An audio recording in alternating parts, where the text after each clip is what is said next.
السلام علیکم ورحمۃ وبرکاتہ۔ دنیات و وظائف چینل دیکھنے والوں کو خوش آمدید۔ پیارے ناظرین، آپ میں سے بہت سارے بھائی، بہت ساری بہنیں دن بھر کام کاج کر کے تھکاوٹ محسوس کرتے ہیں اور اگلے دن کے لیے آپ کمزوری محسوس کرتے ہیں۔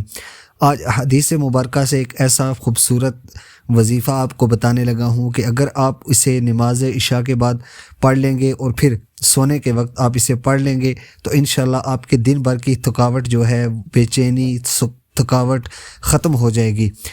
آپ نماز عشاء ادا کریں۔ نماز عشاء ادا کرنے کے فوراً بعد آپ اپنے مصلی کے اوپر بیٹھ کر 11 مرتبہ یا قدوسو یا قدوسو یا قدوسو یہ پڑھ کر اپنے ہاتھوں کے اوپر دم کرے اور اپنے پورے جسم کے اوپر ہاتھ پھیرے۔ اسی وقت آپ کی تھکاوٹ جو بے چینی ختم ہو جائے گی۔ اور سوتے وقت آپ 1 مرتبہ تسبیح فاطمہ یعنی 33 مرتبہ سبحان اللہ، 33 مرتبہ الحمدللہ اور 34 مرتبہ اللہ اکبر یہ پڑھ کے اپنے جسم کے اوپر دم کر لیا کرے۔